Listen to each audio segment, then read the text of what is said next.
Hello, আমি আবারও তোমাদের সাথে আরেকটা নতুন ক্লে জুয়েলারির ভিডিও নিয়ে চলে এসেছি।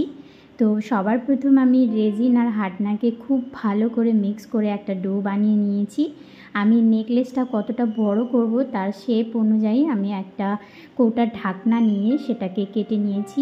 এরপরে আমি মাঝখানের থেকে একটু নিচে আমি ক্লেটাকে কেটে নেব, কারণ এখানে আমি দুটো জুয়েলারি সেম বানিয়েছি, কিন্তু একটা এইভাবে বানিয়েছি আর একটা রাউন্ড করে বানিয়েছি। তো এখানে আমি দুটো চারটা হোল করে নিয়েছি জুয়েলারিটাকে টার্সেল লাগানোর জন্য। এরপরে এখানে যে আমি হাঁসটা বানাবো সেই হাঁসটা আমি মাথাটা আমি একটু মোটা রেখেছি আর বডিটাকে পাতলা করে রেখেছি। এরপরে আমি যে হাঁসের পাখনাগুলো দেব সেটা আমি লোটাস ফুল বানিয়ে দেব।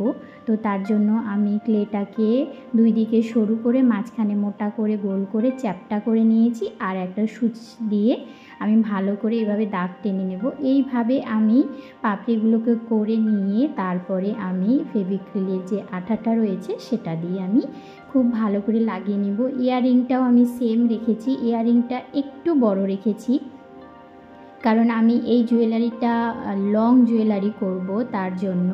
তো আমার এটা রেডি হওয়ার পরে যখন ক্লেটা পুরো শুকিয়ে যাবে এখানে আমি হোয়াইট অ্যাক্রিলিক কালারের একটা কোট দিয়ে দেব। তাতে কি হয় যে আমরা যেই কালারটা ইউজ করতে চাই সেই কালারটা খুব ভালো করে ফুটে ওঠে আর কালারটা বেশি দেওয়ার দরকার পড়ে না। এরপরে আমি এখানে পিঙ্ক কালার আর লাইট পিঙ্ক কালার দুটো কালারকে মিক্স করে আমি লোটাস ফুলটাকে বানিয়ে নিয়েছি।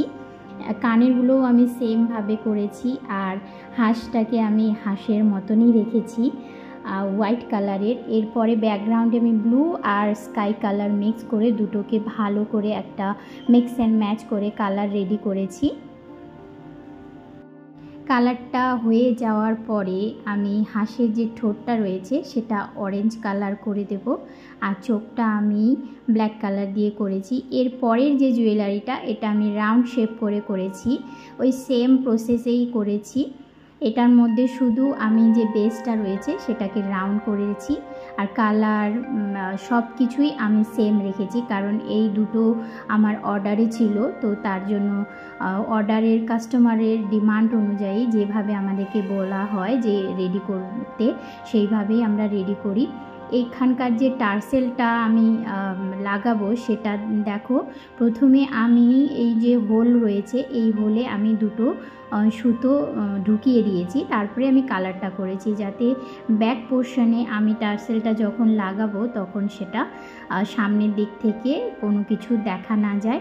এইভাবে আমি টার্সেলগুলোকে লাগিয়ে নিয়েছি আর ব্যাকে আমি একটু ফেব্রিক্লের যে আঠাটা রয়েছে সেই আঠাটা দিয়ে নিচের দিকে আমি যে টার্সেলগুলো রয়েছে ওগুলো ঝুলিয়ে দিয়েছি। এখানে উডেন বিডস দিয়েছি আর নিচের দিকে বেঁধে টার্সেলটার নিচে একটু খুলে দিয়ে আমি ওটাকে কেটে নিয়েছি। তো আমার জুয়েলারিটা একদম রেডি। এই ধরনের জুয়েলারি যদি তোমরা আমার কাছ থেকে অর্ডার করতে চাও তাহলে অবশ্যই অর্ডার করতে পারো। আর অর্ডার করো না করো ওটা কোনো ব্যাপার নয়, আমার জুয়েলারিগুলো তোমাদের কেমন লাগছে সেটা কিন্তু অবশ্যই কমেন্ট করে জানাবে।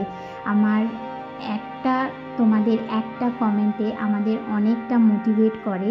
তো এরপরে তোমরা কোন ধরনের ভিডিও আমার কাছ থেকে দেখতে চাও সেটা অবশ্যই কমেন্ট করে জানাবে।